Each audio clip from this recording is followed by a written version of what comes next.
Assalamualaikum warahmatullahi wabarakatuh.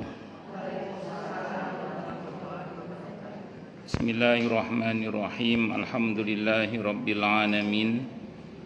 Wa bihi nasta'inu ala umurid dunya waddin.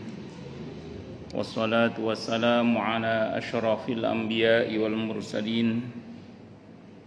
Sayyidina wa habibina wa syafi'ina wa qurrati a'yunina wa maulana Muhammadin wa ala alihi wa ashabihi wa dzurriyyatihi ajma'in, amma ba'd.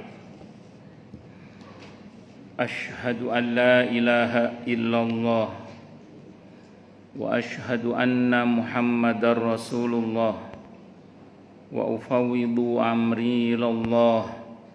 Innallaha basirum bil ibad. Hasbiyallahu la ilaha illa huwa alaihi tawakkaltu wa huwa rabbul arsyil azim. Qala Allah ta'ala fi kitabihil karim hikayatan an nabiyillahi Musa alaihi salam. Rabbi shrah li sadri wa yassir li amri wahlul 'uqdatam min lisani yafqahu qawli. Para asatidzah, para ibu-ibu sekalian, hafizani wa hafizakunallah, wabil khusus segenap pengurus Majelis Ta'lim ibu-ibu Masjid Baitur Rahman Kemang Pratama 3 dan sekitarnya, yang semoga pengurusnya dan jamaahnya selalu dalam naungan rahmat, barokah, perlindungan serta bimbingan Allah Subhanahu wa ta'ala. Amin, Allahumma amin, insyaallah. Dan tentu saya doakan semoga kemuliaan ibu-ibu sekalian selalu dijaga dan ditingkatkan terus oleh Allah Subhanahu wa ta'ala, sebagai seorang muslimah, sebagai seorang istri, sebagai seorang ibu, dunia hingga syurga. Amin, Allahumma amin, insyaallah. Allahumma inna nas'aluka ilman nafi'a wa rizqan tayyiba wa amalan mutaqabbala wa fatahallahu lana futuhal arifin. Allahumma inna na'udzubika min ilmin la yanfa' wa amalin la yurfa' wa qalbin la yakhsha' wa du'a'i la yusma'. Allahumma ati anfusana taqwaha wa zakkiha anta khairu man zakkaha anta waliyuha wa maulaha. Amin, Allahumma amin, insyaallah. Ibu-ibu sekalian, hafizani wa hafizakunallah, masih melanjutkan kajian kita kitab At-Tadhkirah karya Al-Imam Al-Qurtubi rahimahullah rahmatan wasi'ah wa rahimallahu ulama al-muslimin. Qala al-muallif rahimahullahu ta'ala wa nafa'ana bihi wa bi'ulumihi fid dharain, amin. Bismillahirrahmanirrahim. Nama lain dari kiamat adalah al-qiyamah. Al-qiyamah itu sendiri ya. Halaman 443. Allah Ta'ala berfirman yang artinya aku bersumpah dengan hari kiamat. Al-Qiyamah ayat 1 itu. Dalam bahasa Arab, Al-Qiyamah adalah masdar. Masdar itu jeren ya. Jadi kata kerja yang dibendakan atau asal kata dari sesuatu itu namanya masdar. Dari qoma yaqumu, artinya berdiri. Adanya tak taknis di ujung kata, qiyamun menjadi qiyamah. Tak taknis yang menunjukkan arti perempuan ya qiyamah adalah sebagai mubalaghah, bukan berarti perempuan tapi berarti mubalaghah. Mubalaghah itu superlatif.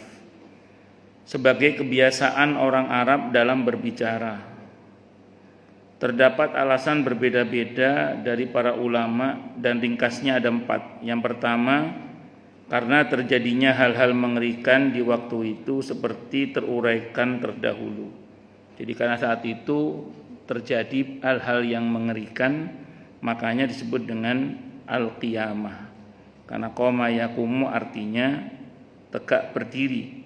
Berarti ditegakkan saat itu segala hal yang bersifat mengerikan dalam bentuk keguncangan alam semesta ini, belum lagi kengerian-kengerian di mahsyar, belum lagi kengerian-kengerian nanti di pengadilan Allah Subhanahu wa taala. Yang kedua, kalau Anda mengatakan, "Ih, serem," emang serem. Takut, ya harus takut memang. Kalau kita ditakut-takuti, kalau nggak takut kan aneh. Tapi begini, ini lanjutannya. Kita memang harus merasa serem kalau mendengar berita tentang kiamat. Karenanya kita harus persiapan dari sekarang, supaya nanti pada saat kiamat terjadi kita tidak merasakan serem itu. Nah, kalau kita mengatakan menakutkan, ya mumpung masih hidup kita harus takut terkait dengan kejadian hari kiamat nanti. Tapi takut itu harus disikapi dengan langkah konkret agar bagaimana nanti di hari kiamat kita tidak ketakutan gitu loh. Menegangkan, ya memang menegangkan. Nah, langkah konkretnya bagaimana sekarang kita beramal dengan amalan yang menyebabkan nanti di akhirat nggak merasakan tegang itu. Pertanyaannya apa amalannya Ustadz? Supaya kita ini nanti di akhirat tidak ketakutan, tidak tegang, tidak tidak dalam situasi yang sulit lah. Nah, ini yang sering saya sampaikan kemarin, di antaranya apa itu? Di antaranya ya banyak. Pertama melibatkan diri dalam perjuangan di jalan Allah. Orang yang melibatkan diri dalam perjuangan di jalan Allah nanti di akhirat insya Allah banyak ditolong oleh Allah. Karena orang yang menolong agama Allah dia akan ditolong oleh Allah. In tansurullaha yansurkum. Menolong agama Allah itu tidak harus perang, tapi dalam pengertian kita ikut terlibat dengan harta atau diri kita dalam perjuangan di jalan Allah. Misalnya jadi pengurus masjid, pengurus majelis taklim, penggiat dakwah. Kalau enggak jadi pengurusnya, jadi anggotanya, aktif misalnya. Atau kalau enggak jadi donaturnya, nah itu. Atau paling enggak mentok jadi muhibbinnya. Muhibbin itu yang menyukai perbuatan-perbuatan itu. Jadi kita ikut dalam lingkaran mendukung kegiatan-kegiatan dakwah di jalan Allah Subhanahu wa taala. Sehingga mudah-mudahan kita termasuk yang nanti di akhirat akan ditolong oleh Allah karena kita telah ikut andil dalam menolong agama Allah. Tuh. Terus kita bantu menghilangkan kesulitan-kesulitan orang lain, memudahkan urusan orang lain. Karena ada hadis sahih yang menyebutkan siapa yang menghilangkan kesulitan seseorang di dunia ini, maka nanti di akhirat akan dihilangkan kesulitan-kesulitan akhirat pada hari kiamat. Termasuk siapa yang memudahkan akan dimudahkan urusannya oleh Allah dunia akhirat. Dan masih banyak lagi lah dalil-dalil yang lain. Yang intinya satu, kalau kita memberikan kemudahan maka kita akan dimudahkan. Termasuk menutup aib saudara kita. Kalau kita tutup aib saudara kita, aib kita juga akan ditutup oleh Allah Subhanahu wa taala. Di antara amalan-amalan yang lain adalah dengan cara punya rasa malu kepada Allah. Orang yang punya rasa malu kepada Allah nanti di akhirat, dalam tanda kutip ya, Allah juga merasa malu untuk mendesak dia dalam hisab. Kenapa? Karena dia punya rasa malu kepada Allah.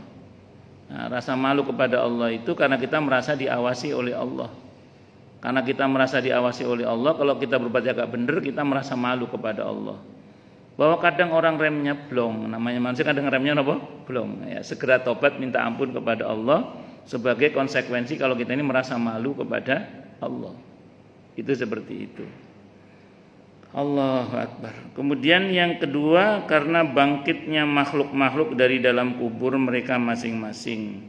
Seperti yang difirmankan Allah Ta'ala di surah Al-Ma'arij ayat 43 yang artinya, yaitu pada hari mereka keluar dari kubur dengan cepat. Artinya kalau sudah waktunya bangkit, semua akan bangkit dari kuburnya sesuai dengan apa yang Allah kehendaki. Kalau di ayat yang lain yang lebih jelas, yauma idzi yasdurun nasu ashtatan liyurau a'malahum. Pada hari di mana manusia keluar dari kuburnya, bangkit dari kuburnya, itu dengan bentuknya yang ashtata. Ashtata itu dari kata syatta. Syatta itu kata tunggalnya, artinya macam-macam. Lah nanti itu Allah gunakan kata ashtata, berarti apa? Macam-macam. Banyak macamnya. Agar diperlihatkan kepada mereka akibat dari perbuatan mereka. Jadi kalau fisik kita hari ini dibentuk oleh Allah berdasar informasi genetika kedua orang tua kita. Ya, jadi saya ulang, fisik kita hari ini dibentuk oleh Allah berdasar informasi genetika kedua orang tua kita. Kalau bahasa biologinya itu 23 kromosom ayah, 23 kromosom ibu. Jadi badan kita, bentuk kita itu ya seperti itu sekarang ini. Tapi bentuk badan kita nanti berdasar informasi amal. Berdasar apa Bu? Informasi amal. Sehingga di Al-Quran itu diceritakan ada yang wujuhu yauma idin na'imah. Wajahnya sumringah, sumeh, bukan siomeh, sumeh. Itu ceria. Ada yang wujuhu yauma idin khasyiah, tertunduk, malu, lecek, kumel, tidak punya cahaya. Ada yang yauma tabyaddu wujuhu wa taswaddu wujuh. Ada yang wajahnya itu cemleret bercahaya, ada yang redup menghitam, lecek, kumel tadi itu. Ada yang cacat, bahkan naudzubillahi min syarri dzalik. Ada yang berwajah binatang sesuai dengan amalnya pokoknya. Sesuai dengan apa? Amalnya. Kalau yang cacat saya sering contohkan misalnya yang ada di surah Toha ayat 124, 125, 126 itu yang sering saya contohkan gitu. Nanti ada orang yang di mahsyar itu dia berkata, lima hasyartani a'ma wa qad kuntu basira. Ya Allah, kenapa engkau kirim aku di mahsyar dalam keadaan buta padahal dulu aku melek. Kata Allah pada dalam ayat itu, kadzalika atatka ayatuna fanasitaha wa kadzalikal yauma tunsa, kata Allah. Sebagaimana dulu telah datang kepada kami ayat-ayat kami, tapi kamu mengabaikannya, sebagaimana kamu mengabaikannya, hari ini kamu diabaikan. Itu kalau terjemahan itu terjemahan halusnya ya. Kalau versi Jawa Timur saya sering bilang versi Jawa Timurnya, sebagaimana telah datang kepadamu ayat-ayat kami, tapi kamu mengabaikannya. Sebagaimana telah datang kepadamu ayat-ayat kami, tapi matamu tidak pernah membacanya, maka sebagaimana matamu tidak pernah membacanya, maka sekarang matamu dibutakan. Itu kalau orang Malang paham lah itu puita itu. Jadi singkat kata singkat cerita itu keadaan orang yang tadinya melek di dunia tapi menjadi buta gara-gara matanya sering cuek terhadap ayat-ayat Allah. Baik ayat qauliyah Al-Qur'an maupun ayat-ayat kauniyah. Kauniyah itu alam semesta ini. Allahu Akbar. Lanjut. Kemudian yang ketiga, karena manusia di waktu itu berdiri menghadap Rabbul Alamin, seperti diriwayatkan oleh Muslim dari Ibnu Umar radhiyallahu anhuma, Imam Muslim rahimahullah dari Ibnu Umar radhiyallahu anhuma, dari Nabi kita Muhammad sallallahu alaihi wasallam, Allah taala berfirman mengenai firman Allah taala, di surah Al-Mutaffifin ayat 6 yang artinya hari ketika manusia berdiri menghadap Tuhan semesta alam. Yauma yaqumun nasu lirabbil alamin. Beliau bersabda, hari di mana salah seorang dari kamu sekalian berdiri dalam keringatnya sendiri yang mencapai separuh telinganya. Ini berarti ini konteksnya orang yang tidak mendapatkan fasilitas. Nah, di mana orang kalau nggak dapat fasilitas dia akan tenggelam oleh keringatnya sesuai dengan amalnya. Tapi ini tidak berlaku untuk orang yang mendapatkan fasilitas ya. Jadi di mahsyar itu nanti ada yang dapat fasilitas, ada yang nggak dapat fasilitas. Yang dapat fasilitas, di antara fasilitas itu ada namanya haud. Haud itu telaga Rasulullah Muhammad sallallahu alaihi wasallam. Jadi ada haud telaga Rasulullah Muhammad sallallahu alaihi wasallam. Kalau telaga itu untuk bisa menikmati telaga itu tiketnya cuma satu. Apa itu? Diakui sebagai umat Nabi Muhammad sallallahu alaihi wasallam. Untuk diakui sebagai umat beliau, paling tidak kita buktikan dengan memperbanyak bersalawat untuk beliau, apalagi ini hari Jumat. Terus kemudian yang kedua, ittiba, mengikuti sunnah Nabi kita Muhammad sallallahu alaihi wasallam, tentu semampu kita. Karena perihal ibadah itu kata Al-Quran, semampumu, wa'budullaha mastata'tum, beribadalah kalian kepada Allah semampu kalian. Wattaqullaha mastata'tum, bertakwalah kalian kepada Allah semampu kalian. Ada lagi di hadis ingat saya, wa'budullaha mastata'tum, beribadalah kalian semampu kalian. Karena faktanya sebagian orang kan kemampuan dalam beramal solehnya beda-beda tuh. Ada yang Senin Kamisnya itu kuat banget, tapi sedekahnya nggak kuat, uangnya nggak banyak, bukan karena pelit ya. Ya, ada orang yang sedekahnya kuat banget, tapi tahajudnya sering jebol, atau bahkan hampir tidak pernah, bukan tidak pernah, hampir tidak pernah. Kenapa? Karena ya mungkin dia capek cari nafkah sehingga tidak sempat tahajud misalnya. Walaupun saran Nabi usahakan sebelum tidur witir, walaupun cuman 1 rakaat kalau setelah ba'diyah isya, kalau nggak pakai ba'diyah isya 3 rakaat. Okay. Terus kemudian ada orang yang tahajudnya rajin, sodakonya kuat, ya, Senin Kamisnya sering jebol misalnya, karena nggak boleh lihat makanan dikit bawaannya pengen ngemil aja. Karena ada yang begitu misalnya. Pokoknya semacam-macam lah orang. Nah, asal ibu-ibu tahu, ada dalam biografinya Imam Malik itu diceritakan begini, menarik. Imam Malik, siapa nggak tahu Imam Malik? Imam Daril Hijrah, Imam Hadis, mujtahid mustaqil mutlak, ulama besar, gurunya Imam Syafi'i, teman belajarnya Imam Hanafi, ulama besar. Suatu saat Imam Malik itu ditegur oleh mungkin sesama kawannya lah mungkin. Ya Imam Malik, kenapa Anda itu nggak pernah tahajud? Bukan tidak sholat malam ya, tentu beliau sebagai orang yang faqih dalam masalah agama pasti mengerjakan sholat malam walaupun tadi witir sebelum tidur. Kenapa Anda tidak pernah sholat tahajud? Kata orang yang nanya itu. Padahal kalau Anda sholat tahajud itu akan jadi contoh bagi murid-murid Anda. Kata jawaban beliau sederhana saja. Innallaha qasamal a'mala kama qasamal arzaq, kata beliau. Sesungguhnya Allah telah membagi amal itu sebagaimana Allah telah membagi rizki. Jadi memang ada orang yang kuat di sini, nggak kuat di sini, kuat di sini, nggak kuat di sini. Dan tidak boleh satu sama lain terus mencibir. Itu rajin puasa tuh nggak pernah tahajud, itu nggak boleh itu. Karena ada orang yang ngomong gitu sambil lambene diwingkis, tidak boleh. Masing-masing punya kelebihan. Kita nggak boleh menghina karena masing-masing punya apa? Maziyah. Itu tahajudnya rajin sih, cuman puasa Senin Kamis, nggak boleh, tidak boleh. Kenapa? Karena masing-masing punya kelebihannya. Dan ingat, amal itu sudah Allah bagi. Maka jenengan kalau ngelihat ada orang beramal dengan amalan yang kita tidak bisa mengamalkannya, pahami bahwa dia dapat jatah rizki itu, alhamdulillah. Tapi saya juga dapat jatah rizki beramal yang lain misalnya.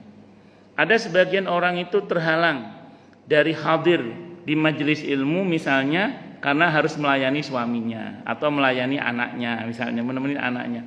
Berarti hari itu amal untuk dia sedang bukan datang ke majelis taklim, tapi amalnya berupa melayani suami atau melayani anak misalnya begitu. Ya, ada orang yang jatah amalnya itu bersyukur, tapi ada juga orang yang jatah amalnya itu bersabar, itu juga ada. Ya, jadi macam-macam, orang itu macam-macam. Makanya dipahami mawon bahwa amal itu kata Imam Malik telah dibagi oleh Allah sebagaimana Allah telah membagi rizkinya. Bisa dimengerti nggih? Itu perkataan Imam Malik. Innallaha qasamar rizqa kama qasamal arzaq. Sesungguhnya Allah telah membagi amal itu sebagaimana Allah telah membagi rizki. Allahu Akbar. Macam-macam. Yang penting kita ini berusaha untuk beramal sebaik mungkin untuk mendapatkan fasilitas di mahsyar. Yang kedua, fasilitas di mahsyar itu adalah zillun yauma la zilla illa zillu. Hadisnya sahih Muslim. Naungan pada hari di mana tidak ada naungan kecuali naungan Allah. Yang itu hanya untuk 7 golongan ya, 7 golongan manusia. Saya lupa urutannya, tapi insya Allah saya hafal isinya. Pertama, pemimpin yang adil, al-imamul adil, pemimpin yang adil.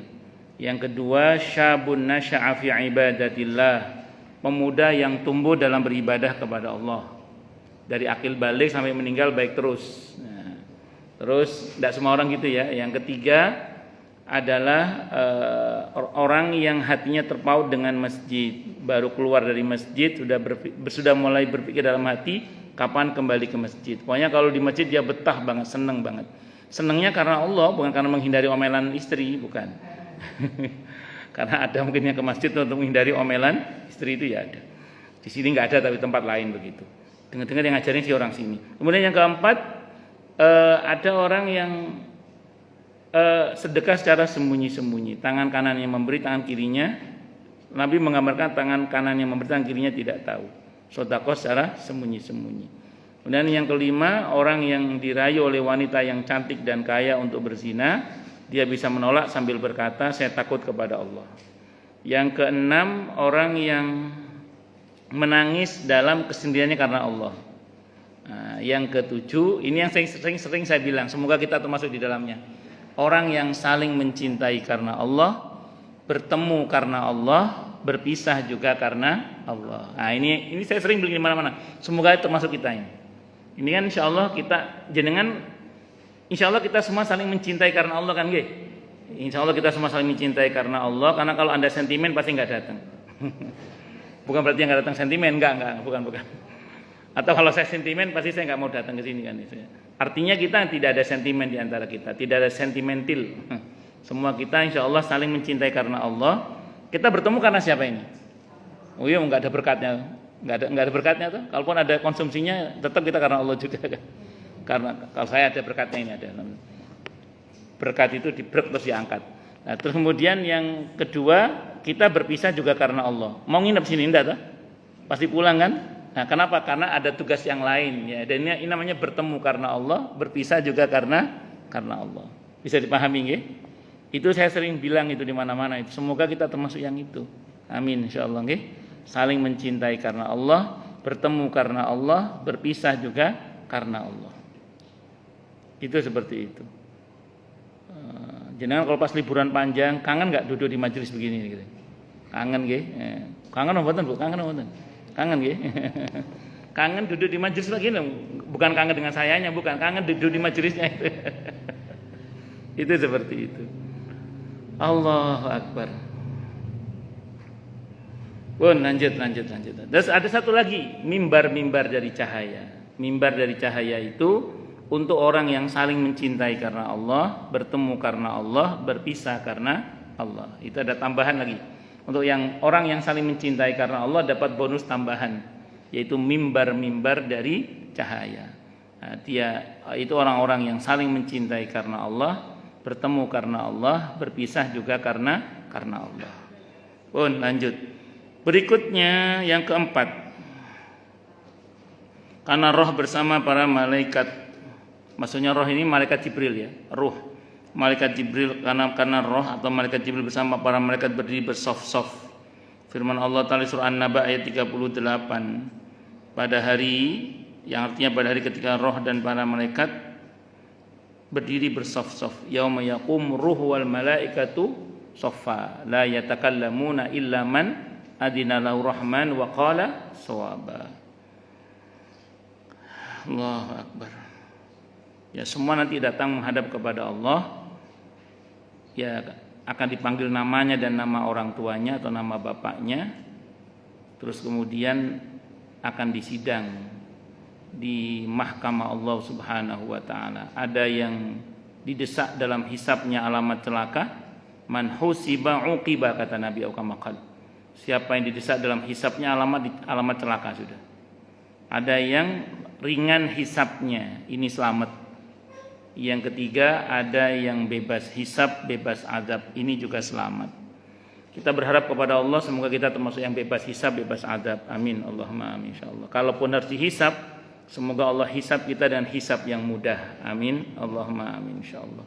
Dan kita berlindung kepada Allah dari didesak dalam hisab. Karena kalau didesak dalam hisab alamat celaka sudah. Dan saya sering sampaikan kiatnya ya. Ini hanya untuk mengingatkan saja 5 hal yang kalau kita kerjakan insya Allah dan semoga kita dihisab dengan hisab yang mudah. Singkat saja karena sering saya sampaikan ya. Mohon kepada Allah hisab yang mudah, banyak-banyak tobat minta ampun kepada Allah, banyak-banyak memaafkan sesama, permudah urusan sesama, tutup aib saudara kita. Sudah 5 itu insya Allah kalau kita amalkan betul-betul, insya Allah kita akan, kalaupun dihisab, itu dihisab dengan hisab yang mudah, insya Allah. Para ulama kita berkata, ketahuilah bahwa setiap kali seseorang meninggal dunia berarti telah datang kiamatnya. Kiamat apa namanya? Kiamat sughra. Setiap orang pasti mengalami kiamat sughra. Kalau kiamat kubra, orang beriman tidak mendapati itu. Jadi dahsyatnya gonjang-ganjing bumi kelap-kelip itu di waktu kiamat dunia itu manusia yang beriman tidak mendapati itu. Tapi setiap kita mendapati kiamat sughra, yaitu kematian. Dan kapan kiamat sughra atau kiamat kubra itu enggak penting, yang penting persiapan untuk menghadapinya. Para ulama kita berkata, ketahuilah bahwa setiap kali seseorang meninggal dunia berarti telah datang kiamatnya. Hanya saja kiamat itu ada yang kecil dan ada yang besar, ada kiamat sughra, ada kiamat kubra. Kiamat kecil adalah yang datang pada setiap orang secara khusus, berupa keluarnya roh dari badannya, berpisah dari keluarganya dan terputus usahanya, amalnya, bukan pahalanya. Kalau pahalanya bisa enggak putus, tapi amalnya terputus karena orang kalau sudah mati tidak bisa beramal untuk dirinya, hanya berbekal amal saja. Saat itu ketika dalam hadis Sahih Muslim, ketika orang meninggal dunia diantar oleh tiga, dua kembali, satu menetap, yaitu keluarganya, hartanya dan amalnya. Dua kembali, keluarga dan hartanya, terus yang menetap amalnya. Tapi saya pernah sampaikan sini ya, pernah saya sampaikan di sini bahwa keluarganya memang kembali, tapi kebaikan dia kepada keluarga menetap karena itu amal. Hartanya memang kembali, tapi apa yang dia buat dengan harta itu menetap. Nah, makanya baik-baik pada keluarga, baik-baik berbuat baiklah dengan harta kita, agar kalaupun fisik harta kita kembali, tapi nilai amal dari harta itu menetap membersamai kita. Kalaupun keluarga kembali fisiknya, tapi nilai dari amal kebaikan kita kepada keluarga itu menetap. Makanya baik-baik pada keluarga, baik-baik pula dengan harta kita, berbuat baik dengan harta kita. Itu seperti itu. Terus kemudian karena amal itu yang akan menemani kita dengan izin Allah Subhanahu wa taala. Monggo Bu Desi, monggo. Lanjut. Jika amalnya itu baik maka balasannya pun baik. Jika amalnya buruk maka balasannya pun buruk. Adapun kiamat besar adalah yang terjadi menyeluruh kepada segenap manusia dan mencabut seluruh nyawa mereka seketika. Nanti balasan itu sesuai dengan amalnya. Faman ya'mal mithqala dzarratin khairan yara wa may ya'mal mithqala dzarratin syarran yara. Kalau kita berbuat baik, kita akan melihat akibat dari kebaikan itu. Kalau kita berbuat jahat, maka kita akan melihat akibat dari kejahatan itu. Pokoknya semua amal itu kembali kepada kita. Bahkan kalau dalam Islam, kita ketika berbuat baik pada orang lain pun, sejatinya kita sedang berbuat baik pada diri kita sendiri. Itu yang sering saya sampaikan, penjelasan Abu Laits As-Samarqandi rahimahullah dalam kitabnya Tambihul Ghafilin. Ketika beliau mengutip penjelasan Sayyidina Ali bin Abi Thalib radhiyallahu an mengenai surah Hamim As-Sajdah, surah Fussilat, surah ke-41 ayat 46 itu. Apa kata beliau? Ma ahsantu ila ahadin wa ma asa'tu ilaihi li'anna Allah yaqul man 'amila salihan falinafsi wa man asa'a fa'alaiha. In ahsantu ila ahadin faqad ahsantu ila nafsi wa in asa'tu ila ahadin faqad asa'tu ila nafsi. Kata beliau, aku tidak pernah berbuat baik pada orang lain. Aku juga tidak pernah berbuat jahat pada orang lain. Karena Allah telah berfirman yang artinya siapa yang berbuat baik maka manfaatnya untuk dirinya sendiri, dan siapa yang berbuat jahat maka dosanya juga untuk dirinya sendiri. Jadi kata beliau, kalau aku berbuat baik pada orang lain, sejatinya aku berbuat baik pada diriku sendiri. Kalau aku berbuat jahat pada orang lain, sejatinya aku berbuat jahat pada diriku sendiri. Saking jahatnya itu. Makanya ini nasihat sederhananya. Jangan sampai hanya karena kita dalam kesusahan, lantas kita tidak mau menolong orang lain. Saya susah kok mau suruh menolong orang gimana tuh? Nah, justru dengan kita menolong orang lain itu, kita akan ditolong oleh Allah. Hadisnya Sahih Muslim, wallahu fi aunil abdi ma kana al abdu fi auni akhi. Allah itu senantiasa membantu hambanya selagi hamba itu peduli membantu saudaranya. Ya tentu kita tidak harus nolong dengan harta kalau nggak punya harta, tapi paling nggak kita kasih pertolongan dengan doa lah misalnya, atau dengan nasihat, dengan membersamai, menguatkan hatinya misalnya. Itu pertolongan juga, karena pertolongan tidak harus materi toh, walaupun diantaranya yang materi itu. Nah jadi karena tidak jarang urusan kita itu dibantu beres oleh Allah bersamaan dengan kita membantu membereskan urusan orang lain. Nah itu diantaranya. Jadi jangan sampai pula hanya karena hajat-hajat kita tidak kunjung diijabah oleh Allah, terus kita lupa mendoakan orang lain. Jangan sampai. Jadi jangan sampai hanya karena hajat-hajat kita tidak kunjung dikabulkan oleh Allah, lantas kemudian kita tidak mau mendoakan orang lain. Bu Popi sehat? Nggih kok kakak. Lelah napa mboten? Kok sehat insyaallah nggih? Oh nggih. Takutnya sedang sakit. Apa butuh bantal napa? Guyon nggih guyon. Oh nggih guyon. Jadi saya ulang sekali lagi, jangan sampai hanya karena hajat-hajat kita tidak kunjung diijabah oleh Allah terus kita lupa mendoakan baik orang lain. Karena dengan kita mendoakan orang lain, dalam hadis yang sahih disebutkan aukamakal, di atas kita ada malaikat yang berkata walaka mislu dzalik, bagimu seperti itu juga. Walaka mislu dzalik, bagimu seperti itu juga. Allahu akbar. Dan jangan sampai ketegangan kita akan suasana yang menegangkan membuat kita lupa dari Allah, terlalu fokus kepada terkesan dengan situasi, terkesan dengan suasana, terus lupa yang menciptakan suasana. Kadang Allah ciptakan kondisi yang menegangkan, kadang Allah ciptakan situasi yang menegangkan, yang menyedihkan atau apa. Itu sebenarnya ujian, apakah kita akan terkesan dengan suasana sehingga melupakan yang menciptakan suasana itu, apakah kita akan terkesan dengan situasi kemudian kita melupakan yang menciptakan situasi itu, atau didatangkan makhluk yang menguji kita, terus kita apakah kita akan fokus dengan makhluk melupakan yang menciptakan makhluk? Nah ini pertanyaannya.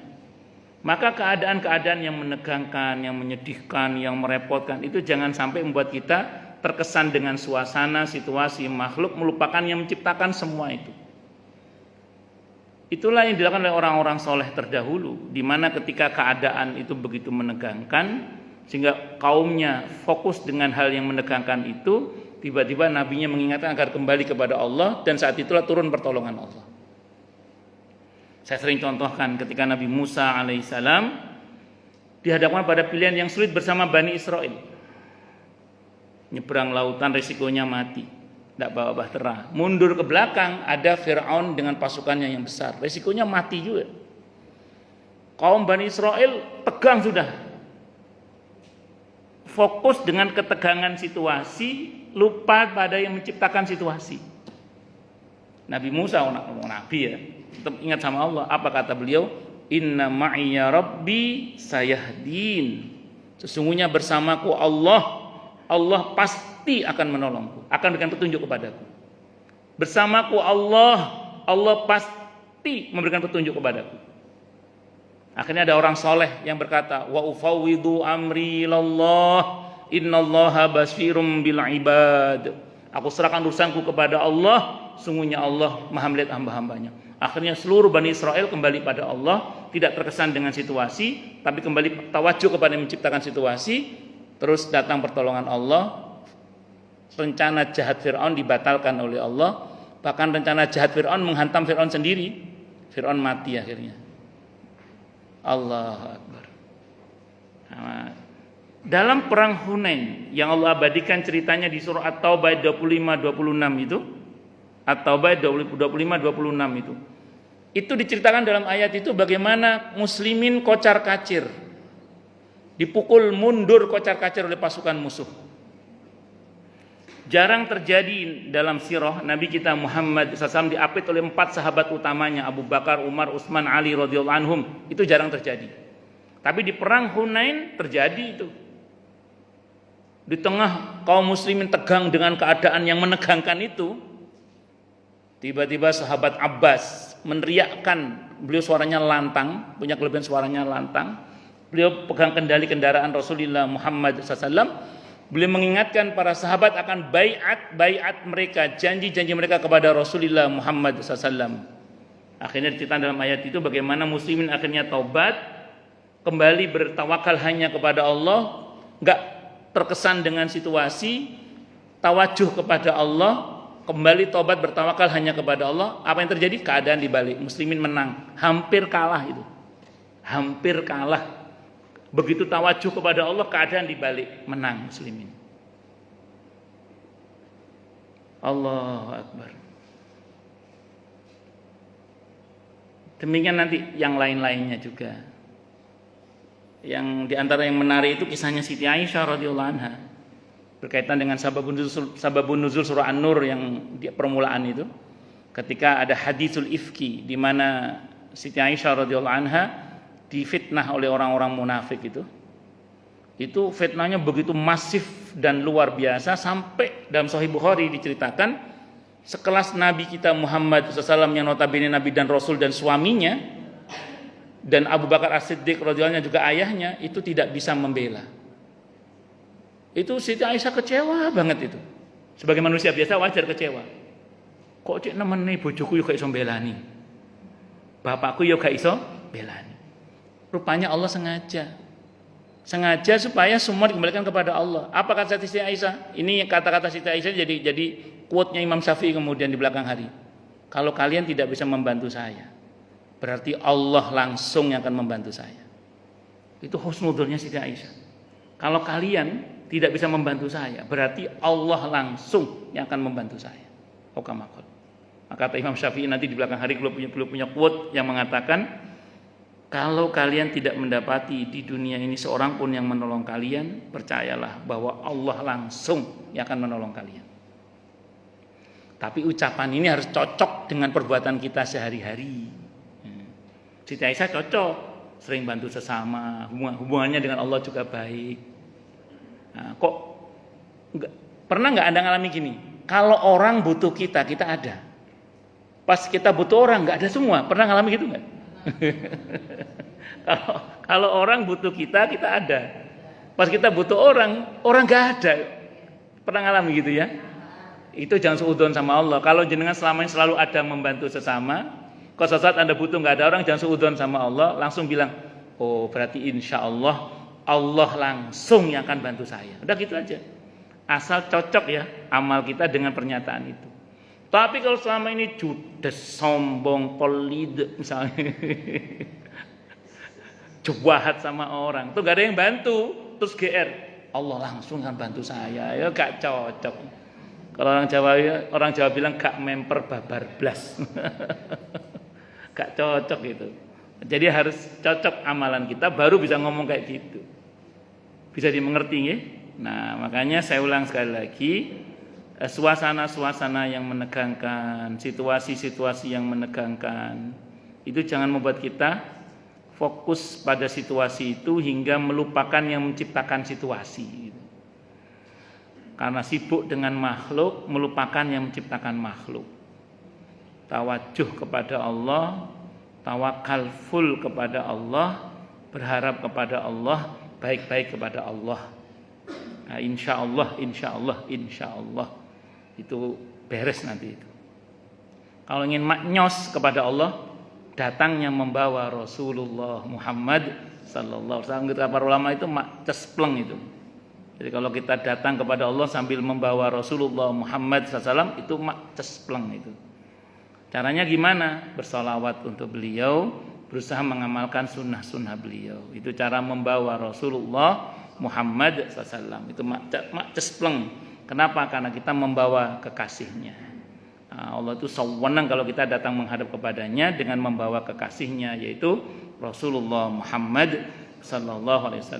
Itu diantaranya. Allahu Akbar.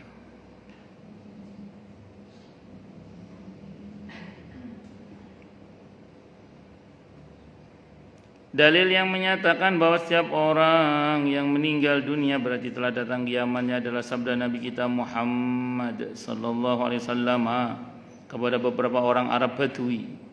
Badui sama Arabi beda ya.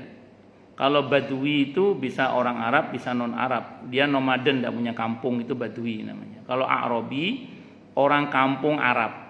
Jadi orang Arab, orang kampung, dia punya kampung, tidak nomaden. Jadi kalau ada istilah Badui, itu orang kampung yang nomaden. Dia bisa orang Arab, bisa non-Arab. Kalau A'robi, itu orang Arab kampung. Dia punya kampung, dia nggak nomaden dia. Itu A'robi namanya.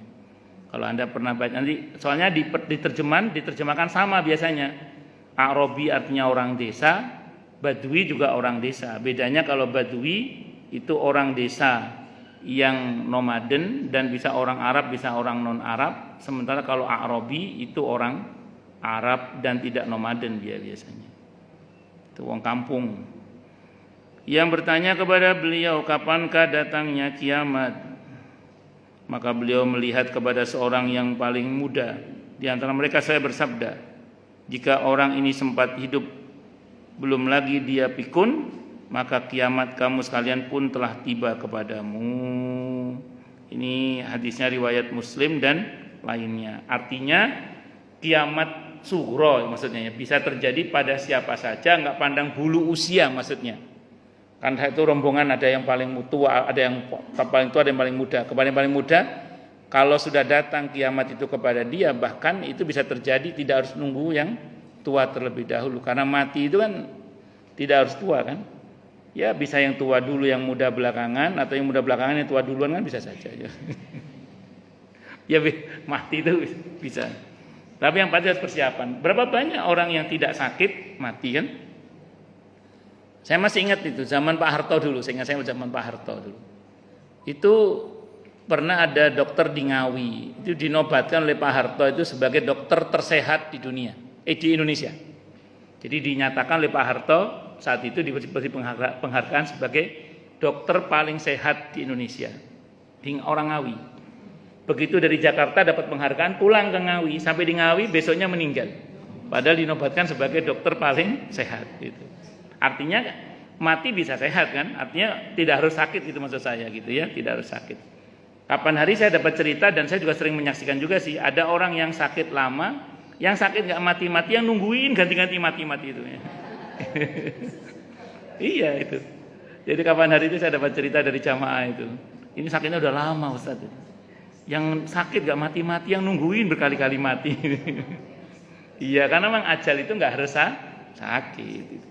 Bahkan kalau memang belum ajalnya, mbok sakit kaya apa, kalau belum waktunya dia tidak akan mati. Itu seperti itu.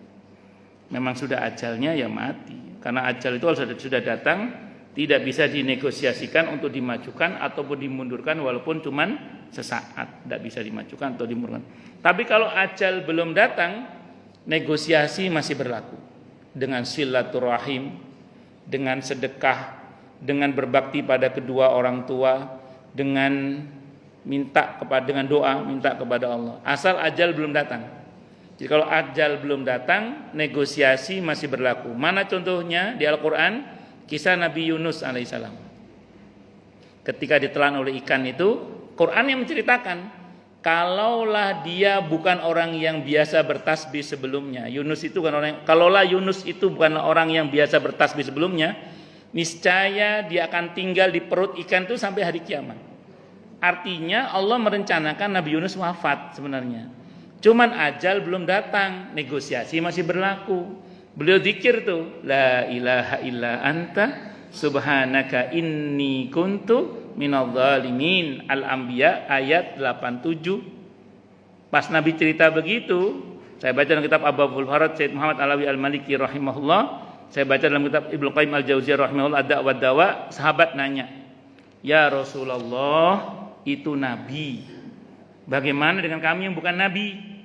Apakah kalau kami baca yang sama dapat yang sama?" Nabi tidak jawab. Yang jawab Allah langsung, Al-Anbiya 88-nya. Apa kata Allah dalam ayat itu? Wa kadzalika nunjil mu'minin. Sebagaimana Yunus, kami akan selamatkan pula orang-orang yang beriman yang mau membaca la ilaha illa anta subhanaka inni kuntu minadh dhalimin. Ada yang mengatakan kalau ingin enggak mati-mati, perbanyak baca la ilaha illa anta subhanaka inni kuntu minadh dhalimin. Ada yang nyeletuk, biasanya kalau sudah waktunya mati lupa baca biasanya. Ya enggak namanya usaha, gitu. Namanya apa? Usaha. Perbanyak bacaan apa tadi? La ilaha illa anta subhanaka inni kuntu minadh dhalimin. Itu mau sehat, mau sakit baca itu. Bacalah, itu Quran langsung yang ngajar itu. Allah langsung yang menjamin. Nabi menceritakan, Allah langsung yang menjamin. Pas sahabat nanya, Nabi enggak jawab, yang jawab Allah langsung. Wa kadzalika nunjil mu'minin. Sebagaimana Yunus, kami akan selamatkan pula orang-orang yang beriman yang mau membaca apa? La ilaha illa anta subhanaka inni kuntu minadh dhalimin.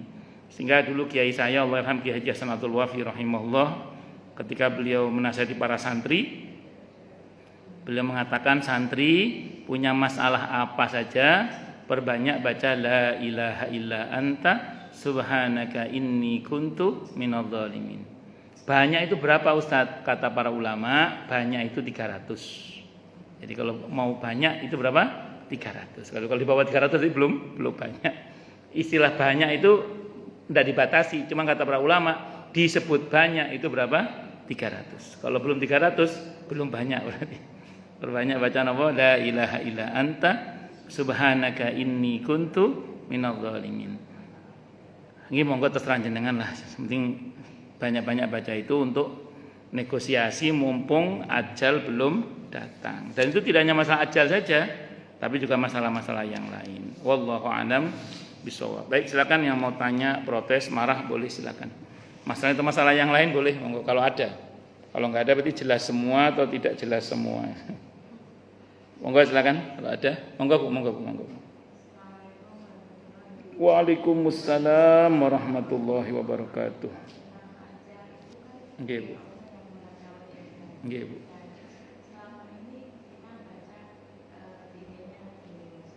Nggih.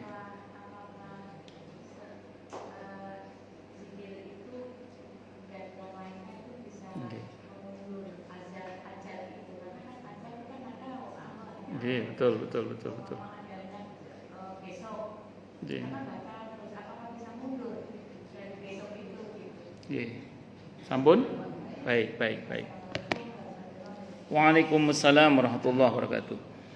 Ulama itu berbeda pendapat dalam memahami dipanjangkan umurnya. Kayak orang yang bersilaturahim itu kan akan dipanjangkan umurnya. Dalam beberapa riwayat sedekah itu juga akan dipanjangkan umurnya. Dalam riwayat yang lain sedekah itu juga akan dipanjangkan umurnya. Ulama berbeda pendapat tentang pengertian panjang itu. Ada yang mengartikan panjang di situ memang secara kuantitas dipanjangkan memang. Jadi umurnya ditambah memang. Yang contoh yang paling eksplisit kisah Nabi Yunus itu. Itu di Al-Quran jelas sekali Allah menyatakan kalau menurut teori harusnya Nabi Yunus meninggal itu kalau menurut teori. Nah, tapi Allah membatalkan rencana itu, Allah perpanjang itu. Terus mungkin kita pernah baca dalam sirah ya tentang seorang anak muda yang kata Nabi dia akan meninggal aukamakal pada waktu ini. Terus ternyata pada waktunya dia tidak meninggal. Terus sowan karena Nabi kan tidak mungkin bohong kan. Sowanlah kepada Nabi kita Muhammad SAW, aukamakal ya Rasulullah, katanya saya mau mati kok nggak mati-mati ini. Kata beliau, tadi Jibril datang sama saya karena kamu telah bersilaturahim, karena diberitahu mau mati dia silaturahim, maka umurmu ditambah oleh Allah. Jadi ada yang memang kuantitasnya ditambah itu ada. Nah, tapi ada juga yang memahami bahwa bukan kuantitasnya tapi kualitasnya. Seperti misalnya gini ya.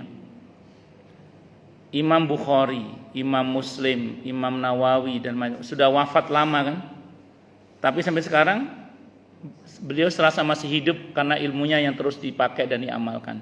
Malah nama beliau yang sudah wafat ini lebih sering disebut daripada kita yang masih hidup kan? Nah, itu namanya umurnya tetap, ajalnya tetap, tapi keberkahan dari umur itu menjadikan beliau terus disebut seolah-olah masih hidup, seakan-akan masih hidup. Kita nyebut nama Imam Bukhari, Imam Muslim kayak orang akrab aja, seolah-olah beliau masih hidup aja, padahal beliau sudah wafat ribuan tahun yang lalu. Nah, jadi itu namanya keberkahan pada umur. Nah, mana yang berlaku untuk kita? Wallahu a'lam bishawab. Kita hanya berusaha saja, Bu. Selebihnya kita serahkan kepada Allah. Yang pasti keberkahannya sih yang pasti. Kalau mengenai kuantitas, diskusinya memang ada yang mengatakan tadi itu. Walaupun secara dalil sangat mungkin. Maaf, saya ingat sekarang. Nanti Ibu kalau berkesempatan ada buku itu judulnya Sahih Hadis Qudsi. Di Sahih Hadits Qudsi itu ada hadis. Saya baca hadisnya dalam Sahih Hadits Qudsi itu hadisnya. Ketika seluruh makhluk ketika roh seluruh makhluk, bukan roh seluruh umat manusia, mohon maaf, ditampakkan kepada Nabi Adam alaihissalam. Jadi kita ini pernah dilihat oleh Nabi Adam sebagai roh kita pernah ditampakkan kepada Nabi Adam seluruhnya. Terus saat itu Nabi Adam dalam hadis itu, hadis ini ada dalam kumpulan Sahih Hadits Qudsi. Jadi hadisnya kalau nggak Sahih Hasan. Nabi Adam itu tertarik kepada cucu beliau namanya Daud alaihissalam, Nabi Daud alaihissalam. Kata Nabi Adam, "Aukamakal, ya Allah, ini siapa kok bagus banget?" Karena Nabi Daud itu orangnya suaranya bagus. Kata Allah, "Dia Daud, cucumu, dia namanya Daud." Kata Allah. Terus cuman umurnya pendek. Hanya 40 tahun. Umurnya hanya 40 tahun. Nabi Daud itu umurnya pendek, hanya 40 tahun. Iya, apa? Selisihnya jauh, tapi ini rohnya Nabi Daud. Kata Allah, ini ada dalam Sahih Hadits Qudsi, ada dalam Sahih Hadits Qudsi. Iya, dalam riwayat itu kan ini Hadits Qudsi. Hadits Qudsi kan Allah ngobrol sama Nabi Adam, Nabi cerita. Kata Nabi Adam, kata Allah, tapi umurnya pendek itu. Umurnya pendek, cuman 40 tahun. Kata Nabi Adam, boleh enggak ya Allah, saya sumbang umur saya. Nabi Adam dalam hadis itu umurnya 1000 tahun. Nabi Adam umurnya berapa? 1000 tahun. Boleh enggak ya Allah, saya sumbang umur saya 60 tahun. Nabi Daud disumbang umurnya Nabi Adam berapa? 60 tahun. Kata Allah boleh. Maka umurnya Nabi Daud menjadi berapa? 100 tahun. Dalam riwayat itu, Nabi Adam ketika umur 1000 kurang 60 tahun, malaikat maut datang. Kata Nabi Adam, "Loh kok wis teko, Cak? Kok udah datang gitu, kok udah datang? Kan belum waktunya mati saya." Kata Nabi Adam. Terus kata malaikat maut, "Jenengan supe nggih. Anda lupa ya?" Ya. Lupa apa kata Nabi Adam? Kan dulu yang 60 tahun sudah ada sumbangkan ke Daud. Kalau pada kita, yo lali aku." Ya wis. Akhirnya Nabi Adam itu meninggal di usia 1000 tahun kurang 60 tahun. Karena yang 60 disumbangkan ke Nabi Daud. Pernah dengar orang ngomong gini enggak? Pernah orang, jangan-jangan itu kejadian di hadis itu juga, maksudnya berlaku gitu maksudnya. Ada orang tua itu anaknya sakit. Kata orang tua, "Ya Allah, daripada dia yang mati mending saja yang mati." Dalam dia mati beneran. Anaknya terus sembuh dengan izin Allah. Bisa jadi tukar umur. Ya maaf, tapi itu wallahu alam kalau yang. Tapi yang tadi hadisnya sahih atau hasan hadisnya. Ada dalam kumpulan Sahih Hadits Qudsi itu. Nanti kalau Anda beli buku Sahih Hadits Qudsi, hadis itu ada di situ. Kalau enggak sahih hasan hadisnya itu, aukamakal. Ngerti Ibu nggih? Nah, jadi bisa ditambah secara kuantitas dan bisa juga ditambah secara kualitas atau dua-duanya. Ada orang yang berkata gini, saya, "Enggak usah doain orang panjang umur. Kan umur telah ditetapkan." Hadisnya sama, ini kalau enggak hasan Sahih riwayat Ahmad hadisnya kalau ini. Nabi pernah mendoakan sahabatnya panjang umur. La'alal hayata tatulu bika ya Ruwaifi'. Semoga engkau panjang umur wahai Ruwaifi'. Di doa panjang umur itu ada dalilnya. Nabi yang mendoakan. Didoakan siapa? Sahabat beliau namanya Ruwaifi' radhiyallahu an. Kata Nabi, la'alal hayata tatulu bika ya Ruwaifi'. Semoga panjang umur engkau wahai Ruwaifi'. Jadi boleh kita mendoakan panjang umur itu boleh. Cuman kalau kita yang mendoakan tambahkan panjang umur yang mubarakah. Siha wal afiyah gitu. Kalau Nabi mendoakan kan pasti panjang umurnya barokah. Kalau kita yang doakan belum tentu barokah. Kan ada yang panjang umur kayak belangsak kan ya ada. Naudzubillah min dzalik. Kita maunya panjang umur yang mubarakah, siha wal afiyah. Ngoten nggih? Nggih, monggo silakan yang lain. Kalau ada. Monggo Bu Desi. Waalaikumsalam warahmatullahi wabarakatuh.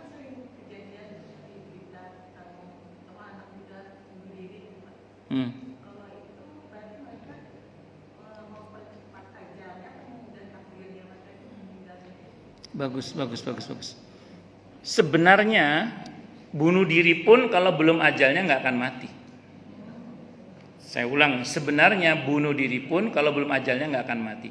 Saya pernah nonton Kick Andy. Kick Andy itu ngundang beberapa orang yang bunuh diri dengan cara yang sangat ekstrim. Dan dia nggak mati, memang belum ajalnya. Saya pernah nonton berita nggak sengaja di Metro TV saat itu, ada orang kalau stres ditembak kepalanya pakai tembak paku. Pakunya panjang, di CT scan itu.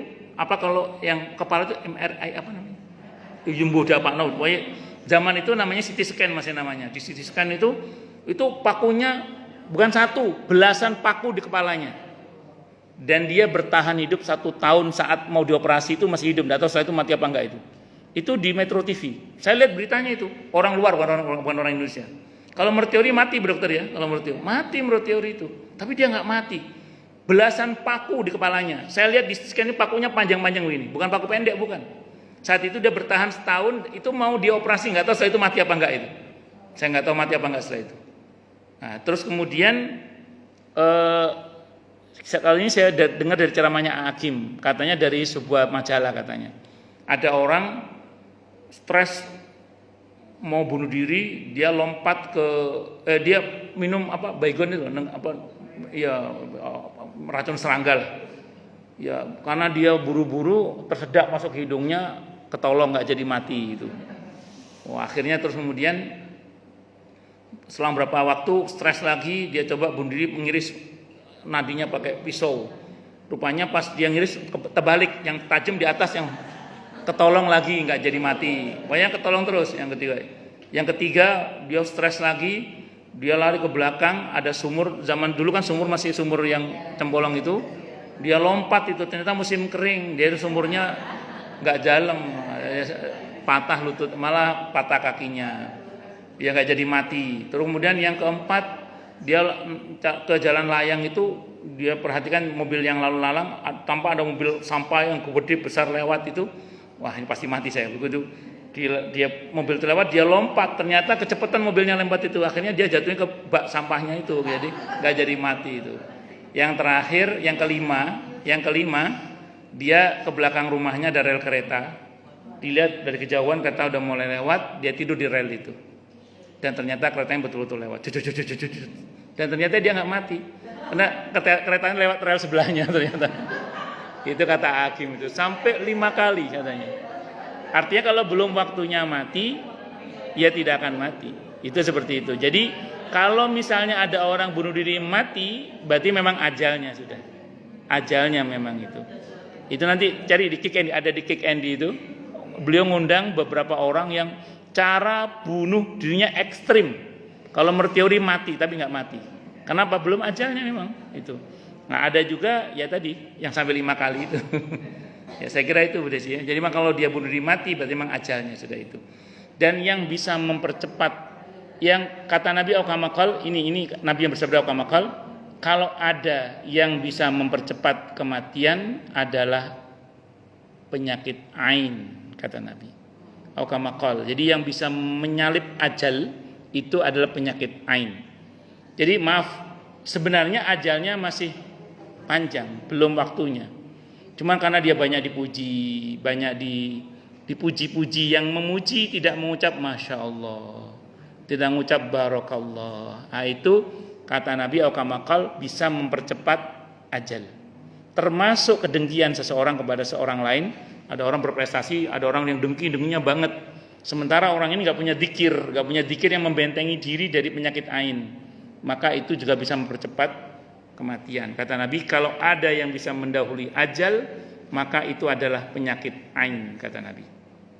Maka Nabi bilang kepada para sahabatnya, kalau mau memuji katakan Masya Allah atau Barakallahu Fik.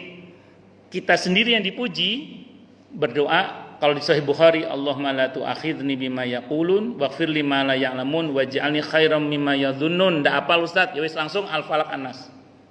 Al-Falaq An-Nas itu bagian dari doa untuk menetralisir ain. Saya baca dalam tafsir ayat ahkam, Syekh Ali As-Sabuni rahimahullah mengutip satu riwayat, sebelum turun surah Al-Falaq dan An-Nas, Nabi berlindung kepada Allah dari sihir, dari ain, dari jin, dari manusia. Begitu turun surah Al-Falaq dan An-Nas, beliau cukupkan dengan Al-Falaq dan An-Nas itu. Jadi Al-Falaq dan An-Nas itu bisa juga sebagai tameng diri kita dari penyakit ain. Nah, jadi bisa jadi ada orang belum waktunya mati, tapi tiba-tiba dia mati. Kenapa? Karena kena penyakit ain. Banyak yang memuji yang memuji, tidak mengucap masya Allah, tidak mengucap barakallahu fik, atau banyak pendengkinya, sementara dia sendiri tidak punya benteng Al-Falaq An-Nas yang cukup. Makanya milikilah